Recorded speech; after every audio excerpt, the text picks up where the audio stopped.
আপনারা সবাই জানেন যে বাংলা ইন্ডাস্ট্রিতে এখন বিশাল বড় একটা ঝামেলা চলছে গত দুদিন ধরে, Bengali film federation versus Rahul Mukherjee. এবার এই ঝামেলার মধ্যে ইন্ডাস্ট্রির সমস্ত বড় বড় ডাইরেক্টর, অ্যাক্টর, এই যে মাথাগুলো, তারা এর মধ্যে জয়েন করেছে। এই যে ঝামেলা ছিল ফিল্ম ফেডারেশন এবং রাহুল মুখার্জি, সেই ঝামেলাটা কি করে ডাইরেক্টর ভার্সেস ফিল্ম ফেডারেশনের ঝামেলা হয়ে গেল সেটা নিয়েই কথা বলবো। এই ঝামেলাটা হচ্ছে এবং এটা নিয়ে প্রচুর লোক প্রচুর ভিডিও বানাচ্ছে, কিন্তু আমি একটা জিনিস যেটা লক্ষ্য করলাম, সবাই না এই ঝগড়াটা নিয়ে কথা বলছে। এই ঝগড়াতে স্টাররা কালকে কি ইন্টারভিউ দিয়েছিল সেটা নিয়ে কথা বলছে, সেটাকেই বলতে পারেন কপি পেস্ট করে ভিডিও বানিয়ে দিচ্ছে। কিন্তু অর্ধেক মানুষের এই বিষয়ে সাধারণ যে বেসিক জ্ঞানটা সেটা কিন্তু নেই, কারণ তারা নর্মাল পাবলিক, তাদের সেই সব জ্ঞান নিয়ে কোনো লাভও নেই, তাদেরও তো মাথা ব্যথাও নেই। নর্মাল পাবলিক যারা আমাদের মতো অডিয়েন্স, তারা যাবে সিনেমা হলে, সিনেমা দেখবে, বাড়ি চলে আসবে, খাবে দাবে, সিনেমা ভুলে যাবে, সেটাই তাদের কাজ এবং সেটাই তারা করে। কিন্তু এই যে ঝামেলা হচ্ছে এখানে না, দুটো নাম খুব বড় করে উঠে আসছে। সেই দুটো নাম এবং সেই দুটো নামের কি কাজ সেইগুলো আমাদের জানা উচিত এই ঝামেলাটাকে বুঝতে গেলে। বেঙ্গলি ফিল্ম ফেডারেশন এবং ডাইরেক্টরস গিল্ড, এই দুটো যে টিম আছে, এই দুটো টিমের কি কাজ, তারা কেন দুজন একে অপরের সঙ্গে ঝামেলায় চলে এলো সেটা নিয়ে তো কথা বলবো। তার আগে ঝামেলাটা নিয়ে একটুখানি কথা বলে নি। রাহুল মুখার্জি বলে একজন পরিচালক আছেন, যিনি নতুন পরিচালকই বলতে পারেন। তার দিলখুশ বলে সিনেমাটা বেশ ভালো কাজ করেছে, কিসমিস বলে সিনেমাটা বেশ ভালো ব্যবসা করে গেছে। তো তার সঙ্গে ফিল্ম ফেডারেশনের একটা ঝামেলা হয়, তাকে ফিল্ম ফেডারেশন 3 মাসের জন্য ব্যান্ড করে দেয়। কেন ব্যান্ড করে? কারণ তার উপর অ্যালিগেশন এসছে যে সে একটা বাংলাদেশি প্রোডাকশনের সাথে কাজ করছিল। বাংলাদেশি প্রোডাকশনটা তাকে বলেছিল যে আমরা কলকাতায় এসে শুট করব, এবং আপনারা যারা ফিল্ম ইন্ডাস্ট্রি সম্বন্ধে জানেন তারা জানেন যে কলকাতায় যখন বাইরের থেকে কোনো টিম এসে কাজ করে তখন প্রত্যেক জায়গায় এই যে প্রত্যেকটা লোকেশনে কাজ হচ্ছে, প্রত্যেকটা টেকনিশিয়ানকে টাকা দিতে হয়, সেগুলো ডাবল হয়ে যায়। মানে কলকাতার লোক যদি আজকে ভিক্টোরিয়ায় গিয়ে শুটিং করে, তাকে যদি 10,000 টাকা পে করতে হয় জায়গাটার ভাড়ার জন্য, বাইরের থেকে কোনো প্রোডাকশন হাউস এলে তাকে 20,000 টাকা পে করতে হবে। আমি জাস্ট একটা লামসাম অ্যামাউন্ট দিয়ে এক্সাম্পল দিয়ে আপনাদেরকে বোঝানোর চেষ্টা করছি, ঠিক আছে? তো সেইখানে রাহুল মুখার্জি বাংলাদেশের প্রোডাকশন হাউসে কাজ করে, প্রোডাকশন হাউস আসে, এখানে ডাবল চার্জও দেয়। তারা 3 দিন 4 দিন কাজ করার পর বাংলাদেশের প্রোডাকশন হাউসটা বুঝতে পারে যে এখানে ডাবল চার্জ দিতে দিতে আমার অনেকটা বাজেট এক্সিট করে যাচ্ছে, আমার বাজেট অত নয়।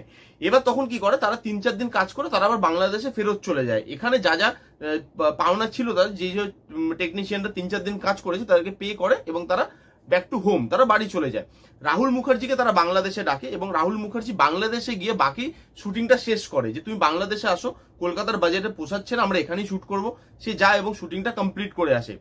ফেডারেশন তার উপর অ্যালিগেশন লাগিয়েছে যে সে কাউকে কিছু না বলে বাংলাদেশে গিয়ে শুটিং করে বাড়ি চলে এসছে, এবং ফেডারেশনের নিয়ম অনুযায়ী তুমি যদি বাইরে গিয়ে শুট করো তাহলে সেখানে শুটিং করতে গেলে তোমাকে পারমিশন নিতে হবে, তোমাকে জানিয়ে যেতে হবে এখান থেকে যে তুমি কত জনকে নিয়ে যাচ্ছ, কত টাকার বাজেটে সিনেমা করতে যাচ্ছ, সব পারমিশন নিয়ে কাগজপত্রের ব্যাপার আছে, সেগুলো করে বাইরে যেতে হবে। এবং ফেডারেশন বলছে যে রাহুল মুখার্জি যখন বাংলাদেশে শুট করছিল তখন নাকি তাকে একটা নোটিশও পাঠানো হয়েছিল এখান থেকে যে তুমি এখানে তাড়াতাড়ি চলে আসো, ওখানে তুমি যদি শুটিং করো তাহলে তুমি এখানে কিন্তু তোমাকে এখানে শাস্তি দেওয়া হবে যখন তুমি আসবে। কিন্তু সে নাকি সেটাকে মানে তোয়াক্কাই করেনি, সে ওখানে শুটিং করেছে এবং এইটা বলে শুটিং করেছে যে আমি এখানে শুটিং করতে আসিনি বাংলাদেশে, আমি ঘুরতে এসেছি বাংলাদেশে।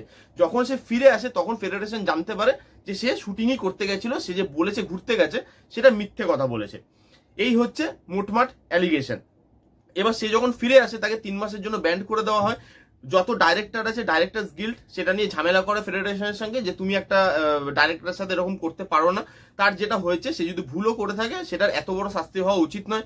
তার একটা সামনেই সিনেমা আসছে যার সঙ্গে বড় বড় নাম জড়িয়ে আছে, কারণ তার সামনে যে বাংলা সিনেমাটা আসছে পুজোতে রিলিজ হওয়ার কথা, তার মধ্যে SBF এর প্রোডাকশনের নাম আছে, প্রসেনজিৎ চ্যাটার্জির মতো অ্যাক্টরের নাম আছে, অনির্বাণের মতো অ্যাক্টরের নাম আছে। তো সেখানে এত বড় টিম নিয়ে কাজ করতে চলেছে, তুমি তাকে ব্যান্ড করে দিতে পারো না। তো সেখানে বলে তারা বলেছে যে তুমি এই সাসপেনশনটা তুলে নাও। ফেডারেশন কি করে সাসপেনশনটা তুলে নেয়।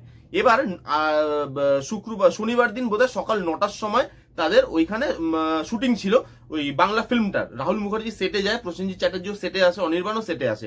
গিয়ে দেখে কোনো টেকনিশিয়ান আসেনি। কোনো টেকনিশিয়ান, রাহুল মুখার্জি যদি সেটে থাকে বা ডাইরেক্ট করে, টেকনিশিয়ানরা বলেছে আমরা এখানে শুটিং করব না, আমরা আমাদের কাজ করব না।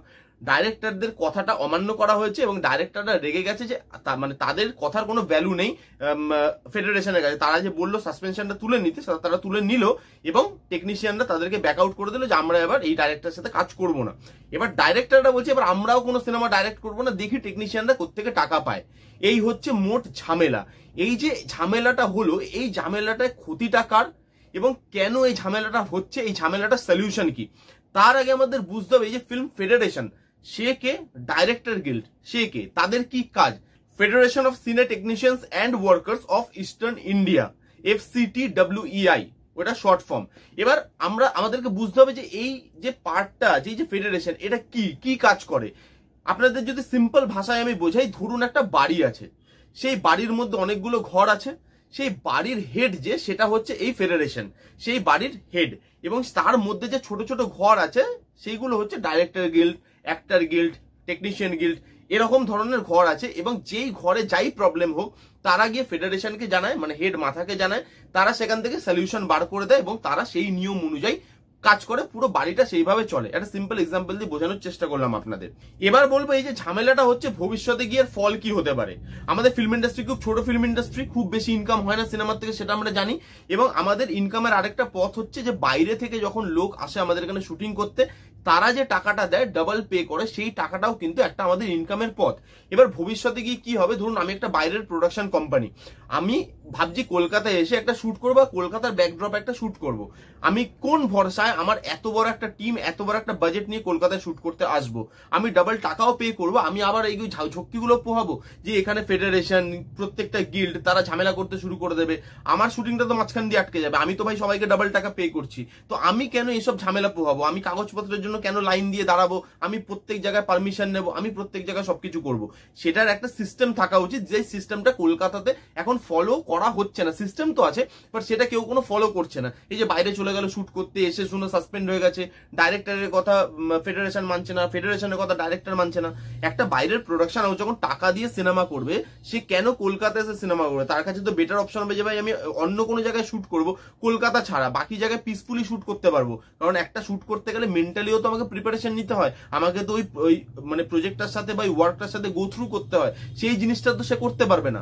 তার সঙ্গে এখানকার যে টেকনিশিয়ান যারা আজকে ব্যাকআউট করে গেল, বললো এই ডাইরেক্টর যদি সেটে কাজ করে, আমরা এখানে কাজ করব না, আমরা এখান থেকে ব্যাকআউট করলাম, তারা কোত্থেকে টাকা পাবে? ধরে নিলাম যে এই ডাইরেক্টর অনেক টাকার মালিক, তার কোনো টাকার ভবিষ্যতে অসুবিধা হবে না। কিন্তু এই যে টেকনিশিয়ান আছে যারা ছোট ছোট কাজ করে, ধরুন লাইট লাগায়, বা ধরুন সাউন্ডের কাজ করে, বা ধরুন মেকআপ করে, বা ধরুন কেউ সেটটা পরিষ্কার করে, এই যে কাজগুলো প্রত্যেকটা ডিপার্টমেন্ট করে, তারা তাদের টাকাটা কোত্থেকে পাবে? তারা কি ভেবে দেখেছে তারা তাদের রুজিটা বা পেট চালাবে কি করে? কারণ এইভাবে যদি আজকে ফেডারেশনের জন্য তারা ব্যাকআউট করে যায়, কালকে যদি ডাইরেক্টররা বলে এবার তোমরা ব্যাকআউট করে নিয়েছো, এবার আমরাও শুটিং করবো না, বসে থাকো তোমরা, তারা তো মাসের পর মাস বসে থাকবে না বস। তাদেরও তো এটা ভাবা উচিত যে আমাদের ঘরটা কিভাবে চলবে, আমাদের এই কাজ করেই খেতে হবে। তো আমরা যদি প্রত্যেক কথা শুটিং বন্ধ করে দিই এবং শুটিং থেকে ব্যাকআউট করে দিই, সেটা কোনো সলিউশন হলো না, সেটা কালকে গিয়ে আমাদেরকে পেটে ভাত দেবে না। হ্যাঁ, সিস্টেম থাকা উচিত, কিন্তু সিস্টেমটা কোনোভাবেই যেন লোকের পেটে লাথি না মারে, সেটাও কিন্তু দেখা উচিত ফেডারেশনের। আরেকটা যেটা বড় ইস্যু হয়ে দাঁড়িয়েছে এবং সেটা আমারও খুব খারাপ লেগেছে, যে ডাইরেক্টরদের ইনসাল্ট করা হয়েছে। ডাইরেক্টররা যখন বলেছিল যে তোমরা এটাকে তুলে নাও, ফেডারেশন কিন্তু তুলে নিয়েছিল, কিন্তু পেছন থেকে হয়তো কলকাঠি নেড়ে তারা আবার টেকনিশিয়ানদের বলে যে তোমরা কাজ করবে না। তো এখানে ডাইরেক্টররা যে বললো, তাদের কথার কি ভ্যালু রইলো? একটা ইন্ডাস্ট্রিতে ডাইরেক্টর দিয়ে সেই ইন্ডাস্ট্রিকে চেনা হয়, এবং অ্যাক্টর দিয়ে, যারা এ লিস্টেড অ্যাক্টর থাকে তাদেরকে দিয়ে ইন্ডাস্ট্রিটা চেনা হয়। এই ইস্যুটা এখন রেস করলো কেন? কারণ এর মধ্যে SBF এর মতো প্রোডাকশন হাউস আছে, প্রসেনজিৎ চ্যাটার্জির মতো অ্যাক্টর আছে, সেই জন্য হয়তো ঘটনাটা এত বড় হলো। ছোট হলে এই ঘটনাটা আপনি খুঁজেও পেতেন না, কবে এলো আর কবে চলে গেল। তো সেইখানে এই যে ডাইরেক্টররা, যারা একটা ইন্ডাস্ট্রির মুখ হয়, যে হ্যাঁ এই ডাইরেক্টর এই ইন্ডাস্ট্রি কাজ করে, ডাইরেক্টরদের দেখে অ্যাক্টররা বাইরে থেকে কাজ করতে আসে, যে না কৌশিক গাঙ্গুলি আছে, সৃজিত মুখার্জি আছে, তাদের সাথে কাজ করব, সেটা আমার একটা ইচ্ছা ভাই।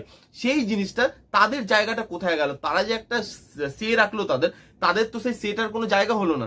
তার থেকে আমার ভালো মনে হয় এই ঝামেলাগুলো না করে দুটো টিমেরই একটা আলোচনায় বসা উচিত, ফেডারেশন এবং ডাইরেক্টর দুজনেরই একটা আলোচনায় বসা উচিত।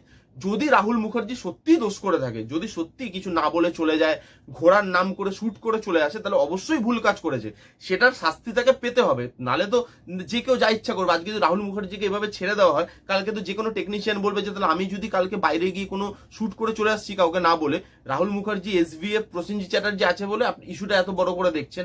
কোনো ছোট টেকনিশিয়ান যদি বাইরে গিয়ে কাজ করে চলে আসে, আপনারা এই ইস্যুটাকে এত বড় করেই দেখবেন তো? তখন টেকনিশিয়ানটাকে মাফ করে দিয়ে আপনারা আবার তাকে কাজ দেবেন তো? সেটা কিন্তু হবে না। কেন? যা নিয়ম হবে সেটা সবার জন্য সমান হওয়া উচিত। একটা কমিটি গঠন করা উচিত, যে এই কেসটাকে পুরোটা দেখবে, সব প্রমাণ দেখবে, যে হ্যাঁ কে ভুল কে ঠিক। যদি সে ভুল হয় অবশ্যই তাকে শাস্তি পেতে হবে, যদি সে ভুল না হয় তাকে কিন্তু শুটিং করতে দেওয়া হবে এবং তাতে সবারই মঙ্গল। টেকনিশিয়ানরাও কাজ পাবে, অ্যাক্টররাও কাজ পাবে, কারণ প্রসেনজিৎ চ্যাটার্জি, অনির্বাণ এদের সময়ের দাম আছে বস। একটা ডাইরেক্টর তার সময়ের দাম আছে। সে যখন একটা টাইম নিয়ে আসছে সকালবেলা, সে ঝগড়া করতে আসছে না। আমরা কেউই সকালবেলা বাড়ি থেকে বেরিয়ে ভাবি না যে আজকে ঝগড়া করে দিনটা কাটিয়ে বাড়ি চলে আসবো, না, খাটবো, খেটে টাকাটা পাবো, পেয়ে আমি বাড়িতে আসবো একটা মেন্টালি স্যাটিসফ্যাকশন নিয়ে আজকে আমি কাজ করে বাড়িতে এসেছি। সেই জিনিসটা হয় না। একটা ওয়ার্ক যে কালচার আছে, সেই ওয়ার্ক কালচারটা নষ্ট হয়। বাইরের দেশে বা বাইরে যারা ইন্ডাস্ট্রি আছে তারা এটা নিয়ে হাসাহাসি করবে, তাদের কাছে ঠাট্টার পাত্র হয়ে যাবো আমরা। সেই জিনিসগুলো আমার মনে হয় করা উচিত নয়। তার সঙ্গে আমরা এটাও জানি আমাদের যে ফিল্ম ইন্ডাস্ট্রি তাদের মধ্যে কোনো বন্ডিং নেই, এটা আমরা জানি, এটা আমরা এর আগে দেখেছিও। যখন হল থেকে সিনেমা তুলে দেওয়া হয়, যার সিনেমা তুলে দেওয়া হয় সেই খালি কথা বলে, বাকি পুরো ইন্ডাস্ট্রি চুপ করে বসে থাকে। আবার যখন অন্য কারোর পেছনে সেই ঘাটা পড়ে তখন আবার সে একা একা কথা বলে, বাকি লোক বসে থাকে। সেটা আমরা দেখেছি যে বন্ডিং এর কত অভাব। এবং সেটা আবার প্রমাণ হলো যে একটা ইন্ডাস্ট্রি, এত ছোট ইন্ডাস্ট্রি, কটা লোক আছে ইন্ডাস্ট্রিতে, সেই কটা লোকের মধ্যেই বন্ডিং নেই কোনো। তাহলে বাইরের লোক কি হিসাবে কাজ করতে আসবে? বাইরে যারা অ্যাক্টর ইন্টারেস্টেড এখানে এসে কাজ করতে, ভালো ভালো ডাইরেক্টরের সাথে, ভালো ভালো অ্যাক্টরের সাথে স্ক্রিন শেয়ার করতে, তারা কি ভরসা আসবে? তাদের মধ্যে তো কোনো বন্ডিংই নেই। যে ভাই, যে ইন্ডাস্ট্রিতেই বন্ডিং থাকে না, সেই ইন্ডাস্ট্রির থেকে ভালো কাজ আমরা কি করে আশা করি? এই যে আমরা প্রত্যেক রিভিউয়ারের রিভিউ দিই বাংলা সিনেমার, বাজে হয়েছে, অখাদ্য হয়েছে, ভালো হলে সেটাকে ভালোও বলি। এবার এখানে বাজে কাজের সংখ্যা তো বেশি, এবং সেটা হবে কারণ বন্ডিং নেই, বাজেট নেই, বন্ডিং নেই, লোক নেই, টাকা নেই। একটা ইন্ডাস্ট্রি তাহলে চলবে কি দিয়ে? একটা ইন্ডাস্ট্রি খালি কন্টেন্ট দিয়ে তো চলতে পারে না। যে ভালো আইডিয়া আছে আমার মাথায়, আমি একটা ভালো সিনেমা বানিয়ে ফেললাম, না, সেটা দিয়ে হয় না। কাজের লোক কিন্তু আমাদের এখানেও আছে, যারা ভালো ভালো কাজ করে, যারা ভালো কাজ করতে চায়, ভালো কাজ করতে পারে, কিন্তু এই সব জিনিসের জন্য তারা ভালো কাজটুকু ডেলিভার করতে পারে না। তারা এই ঝামেলার মধ্যেই পড়ে থাকে। এবং যেটা দেখে মনে হলো আমার, যে এই ঝামেলা এখন চলতে থাকবে, এই ঝামেলার শেষ হবে না। কেননা এই ঝামেলাটা এখন ইগোতে পরিণত হয়েছে। এর আগে ছিল ফেডারেশনের ইগো, এখন সেটা চলে এসেছে ডাইরেক্টরের ইগোদের মধ্যে, যে ডাইরেক্টররা ইগোতে নিয়ে নিয়েছে যে আমাদের কথা কেন মানা হলো না। এবং এই ইগোটা যতক্ষণ লোক না সরিয়ে নিজের কাজে বা লোকের জন্য কাজ করায় মন দেবে, ততক্ষণ ইন্ডাস্ট্রির কিচ্ছু হতে পারে না। এটুকু আপনি মিলিয়ে নিন। এবং এই ঝামেলা শেষ তখনই হবে, ওই যে সলিউশনটা বললাম, একটা কমিটি গঠন করুন। যদি সেখানে তাকে প্রমাণ করতে পারে ফেডারেশন যে সে ভুল করেছে, সে শাস্তি পাবে। যদি রাহুল মুখার্জি প্রমাণ করতে পারে সে কোনো ভুল করেনি, তাহলে তাকে একদম প্রপারলি তাকে তার মতো করে কাজ করতে দেওয়া হবে ডিগনিটির সাথে। না হলে এই ঝামেলার কোনো শেষ নেই। এই ছিল আমার বক্তব্য। আপনাদের কার কি বক্তব্য এই কন্ট্রোভার্সিটা নিয়ে আপনারা জানাতে পারেন। ভিডিওটা কেমন লাগলো জানাতে ভুলবেন না। ভিডিওটা যদি ভালো লাগে তাহলে please give it a Thums up, like করবেন, কমেন্ট করবেন, শেয়ার করবেন, চ্যানেলটাকে মাস্ট সাবস্ক্রাইব করবেন। দেখা হচ্ছে নেক্সট কোনো ভিডিওতে। ততক্ষণ bye bye, take care and be safe.